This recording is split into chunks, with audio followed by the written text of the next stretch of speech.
Gostaria que você abrisse a palavra do Senhor neste momento em Romanos, capítulo 12, no verso 2, que diz assim: E não vos conformeis com este mundo, mas transformai-vos pela renovação do vosso entendimento, para que experimentais qual seja a boa, agradável e perfeita vontade de Deus. Poderoso, né? E para complementar, que eu gosto muito disso. Muitas vezes eu não tenho tempo de pregar na igreja e trazer tantos exemplos ricamente poderosos da palavra. Queria que você abrisse a palavra do Senhor em Efésios, capítulo 5, no verso 10, que diz assim. E lembrando, eu gosto muito da versão Almeida 21, é a que eu uso a maior parte das vezes, tá? Efésios, capítulo 5, verso 10, que diz assim: procurando saber o que é agradável ao Senhor. Verso 11: e não vos associeis às obras infrutíferas das trevas. Pelo contrário, condenai-as. Condenai-as. Entenderam o recado do Senhor? As obras do mundo, não se misture a ela, mas as condene. Abra a palavra do Senhor em Colossenses, capítulo 3, no verso 9 e 10, que diz assim: não mintais aos outros, pois já vos despistes do velho homem com suas ações. No verso 10, e vos revestistes do novo homem, que se renova para o pleno conhecimento, segundo a imagem daquele que o criou.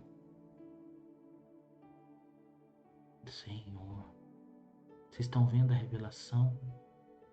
Se revista, o Espírito Santo, ele habita dentro de mim e de você. Nós precisamos nos encher dele, nos fortalecer dele. Eu queria que você abrisse a palavra do Senhor agora em 1 João, capítulo 2, verso 15, 16 e 17. Muitas vezes eu vou trazer versículos das aulas anteriores para confirmar ainda mais no teu coração o que Deus está ministrando. Que diz assim: não ameis o mundo, nem o que nele há. Se alguém ama o mundo, o amor do Pai não está nele. Se alguém ama o mundo, o amor do Pai não está nele. 16. Porque tudo o que há no mundo, o desejo da carne, os desejos dos olhos e o orgulho dos mentes, não vem do Pai, mas sim do mundo. 17. Ora, o mundo passa, bem como seus desejos, mas aquele que faz a vontade de Deus permanece para sempre. Aleluia. Mas aquele que faz a vontade de Deus permanece para sempre. Poderoso, né, queridos? Todas as pessoas que conheço esperam que as coisas boas lhes sucedam, ainda que sejam pessoas pessimistas, vivem na expectativa de que em algum momento alguma coisa melhore. Assim, a isso chamamos de fé. Em Hebreus, capítulo 11, no verso 1, diz assim: ora, a fé é o firme fundamento das coisas que se esperam e a prova das coisas que se não vem, ou que se não vem, ou que não se vê. Ai, Deus, fala conosco, Senhor. A fé é algo interior. A importância de mudar os seus valores e crenças a partir de nossos pensamentos é que tudo acontece a partir do nosso interior. Na vida de um cristão, tudo acontece de dentro para fora. Tudo acontece de dentro para fora. Se os seus caminhos estão pavimentados de dor e desprazer, dificuldades e medos, considere o que está ocupando seus pensamentos e decida pensar de maneira diferente. Lembre-se que os seus pensamentos podem trabalhar tanto a seu favor como contra você. Portanto, as coisas mais sensatas do mundo é fazer com que eles trabalhem a seu favor. Alguém me deu um sábio conselho, me dizendo: Diogo, esforça-se menos com seus músculos e mais com a sua mente. Esforce-se mais com a sua mente e menos com seus músculos. Cristãos geralmente se preocupam muito com o exterior e se esquecem o mais importante, que é a parte interior. Milhares de cristãos se adornam exteriormente para irem aos cultos aos domingos. Isso é um fato. Eu faço parte desse grupo de cristãos e faço isso desde a minha tenra idade, porque fui ensinado a cuidar da aparência.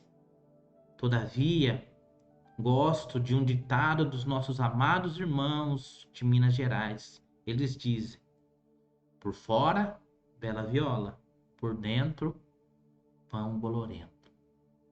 Por fora, bela viola, por dentro, pão bolorento. Acho não, tenho certeza que essa é a realidade da maior parte das pessoas. Preocupemo-nos com o exterior, sem esquecer que a parte mais importante é o nosso interior. Porque do coração procede as saídas da vida.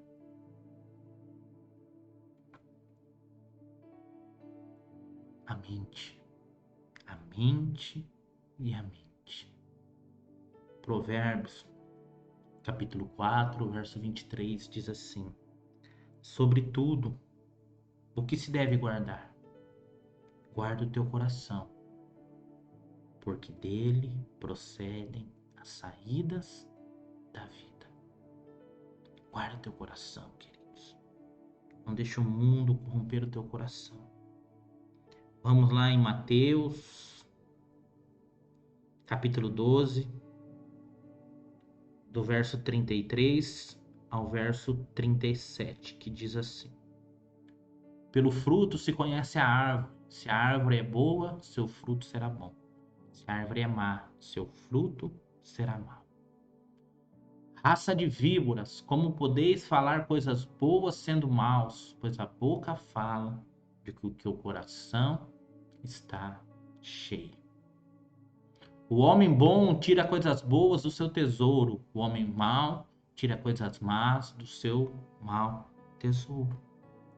Digo-vos que, no dia do juízo, os homens terão de prestar conta de toda palavra inútil que proferirem.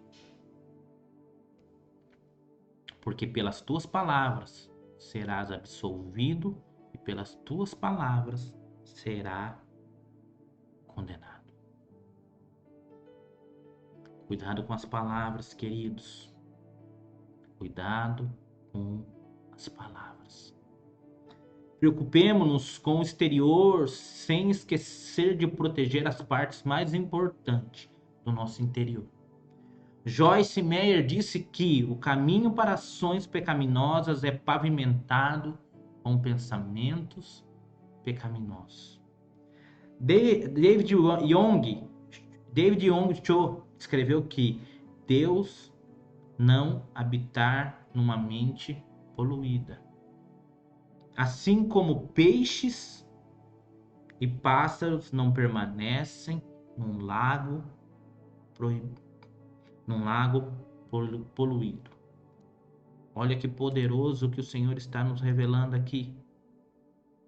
Na mente está a verdadeira identidade da pessoa. O exterior é só aparência.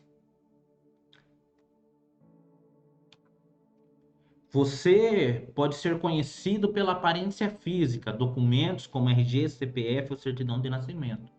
Mas tudo isso é só aparência. Sua identidade verdadeira é interior e mental.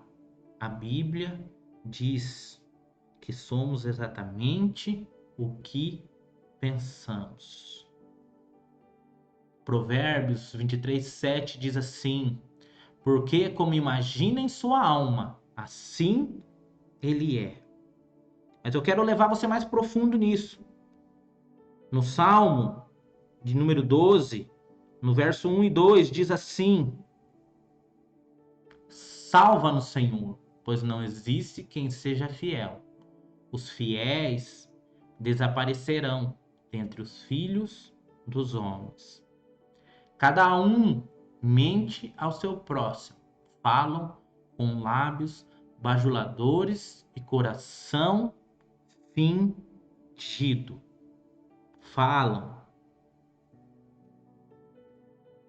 com lábios bajuladores e coração fingido. Quantas pessoas você conhece assim, queridos? Quantas pessoas você conhece que é dessa maneira? Hein? Devemos olhar para o nosso interior, pois Deus vê primeiro o coração. É muito difícil para a maior parte das pessoas entender e viver essa verdade, porque os homens são inclinados a cuidar do exterior, daquilo que é visível. Todavia, Deus está com seus olhos postos e passando por toda a terra, buscando corações perfeitos para com Ele. Buscando corações perfeitos para com Ele. Ah, Senhor, fala conosco. Ministra, Senhor, aos nossos corações, para que nós possamos verdadeiramente usufruir do poderoso e maravilhoso momento de adoração e vida do Senhor. Em 2 Crônicas, capítulo 16, no verso 9, diz assim: 2 Crônicas,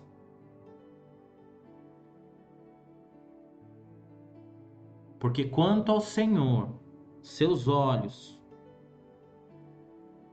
passam por toda a terra para mostrar-se forte para com aqueles cujo coração é totalmente dele.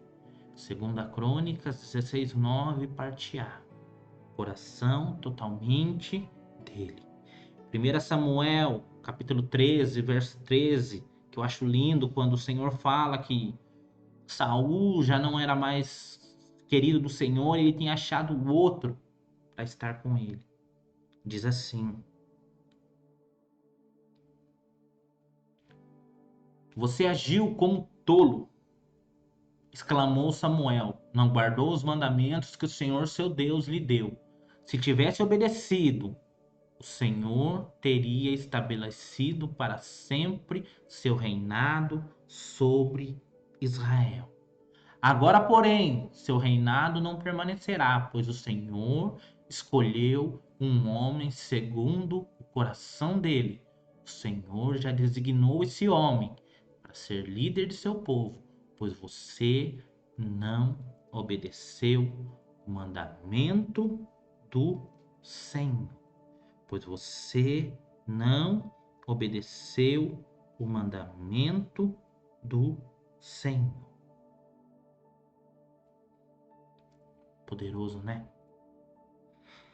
Se nós formos lá em 1 Reis, capítulo 8, no verso 61, que diz assim: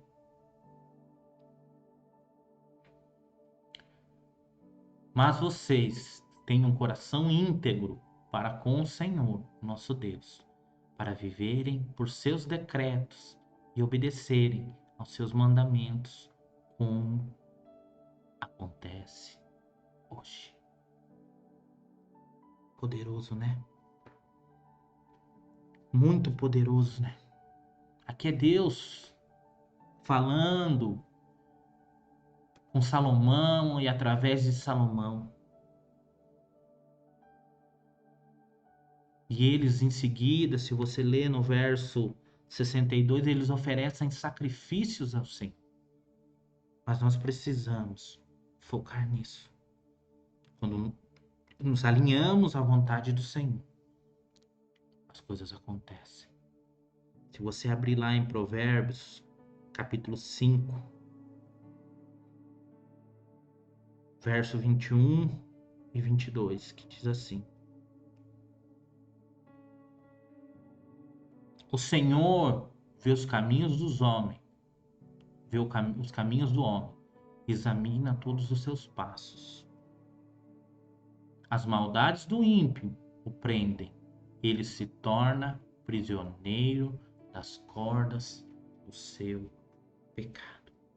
Ele se torna prisioneiro das cordas do seu pecado.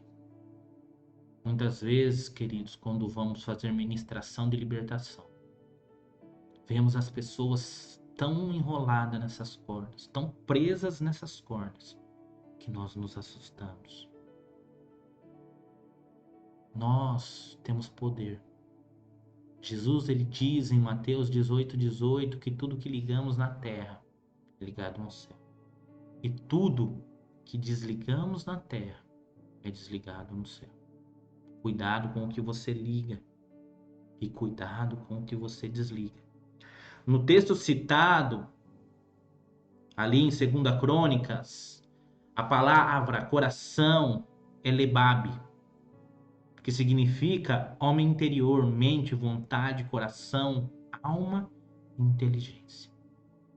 Assim podemos afirmar que o Senhor está à procura de mentes que estejam na mesma frequência que a dele, para estabelecer uma poderosa conexão de bênçãos e milagres. Deus vê o interior primeiro. 1 Samuel, capítulo 16, no verso 7, diz assim: porém o Senhor disse a Samuel: não atentes para a sua aparência, nem para a sua altura, porque eu rejeitei. Porque o Senhor não vê como vê o homem. O homem vê exterior, porém o Senhor vê o coração. Porém o Senhor vê o coração. Ao escolher o futuro rei de Israel, Samuel considerou a aparência exterior de Eliabe, um dos filhos de Jessé. Todavia, Deus rejeitou Eliabe e a escolha de Samuel. Sabe qual o critério da escolha de Deus num primeiro momento? Deus viu o coração, Lebe, coração de Davi, viu a sua mente. Davi foi escolhido pelo Senhor porque tinha uma mente segundo a mente de Deus. Lá em Atos, capítulo 13, na parte 22b, no verso 22, parte B, diz assim: achei Davi, filho de Jessé, homem segundo o meu coração, mente, que fará toda a minha vontade. Davi era um pecador como nós, mas Davi fazia a vontade do Senhor. A maior parte da vida, Davi se arrependia rápido, mudava rápido, entendia rápido que aquilo não agradava o Senhor. Nós precisamos ser assim. E você sabe por que Davi era um homem segundo o coração de Deus? Eu costumo dizer isso e muitas vezes os irmãos não sabem. Mas Davi, na Bíblia, é o único homem que pensou em algo para Deus sem Deus pedir. Davi não se conformava em ter uma casa, ter uma habitação e Deus não ter uma habitação. E a diferença de Davi com Moisés é que o tabernáculo de Moisés era um lugar de sacrifício, mas o tabernáculo de Davi era um local de adoração e louvor. Davi colocava pessoas 24 horas por dia adorando aquele que vive e reina. E Davi se alegrava muito em ter a presença do Senhor. Eu queria que você abrisse a palavra do Senhor em 1 Samuel, capítulo 13, lá no verso 14, que diz assim: Mas agora o seu reinado não permanecerá. O Senhor procurou um homem segundo o seu coração, que o designou líder de seu povo, pois você não obedeceu ao mandamento do Senhor. Samuel falando a Saul. Samuel direcionando as palavras a Saul. Se você lê Samuel ele tinha medo do que Saul faria com ele. Samuel muitas vezes ficou insistindo em Saul, sabendo que Deus já havia rejeitado Saul, para levantar Moisés, para levantar Davi, perdão. Se nós formos lá em 1 Samuel, capítulo 16, do verso 20 ao verso 24. 1 Samuel 16, 13, perdão, queridos. Verso 13 somente, que diz assim: Samuel apanhou o chifre cheio de óleo e ungiu na presença de seus irmãos. E a partir daquele dia, o Espírito do Senhor apoderou-se de Davi. E Samuel voltou para Ramá. Só que eu quero dizer uma coisa para você. O Espírito do Senhor se apoderou de Davi.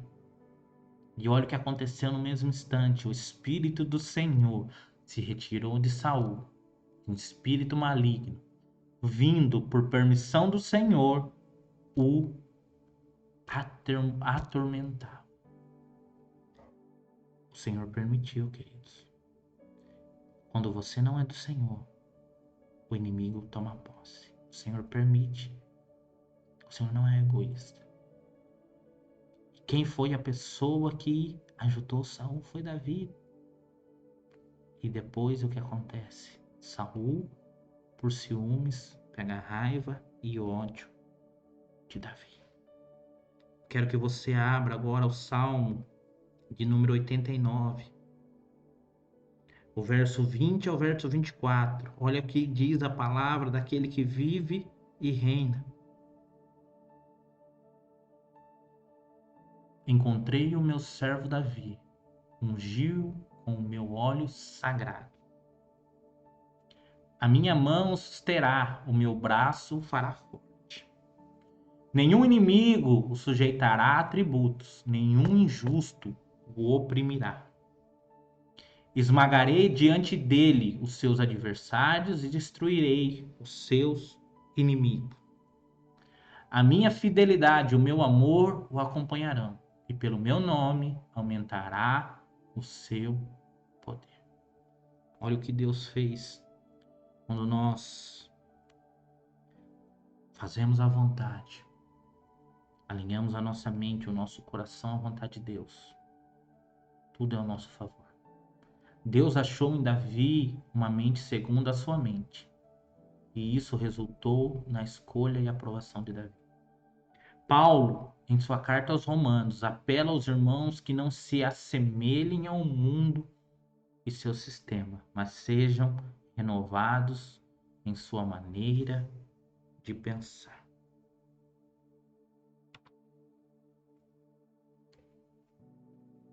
Poderíamos dizer que Davi era um homem segundo o coração de Deus, porque ele tinha um coração quebrantado, disposto a adorá-lo. Conhecia o Senhor e pensava nas coisas do alto. Foi Davi quem deu a fórmula do sucesso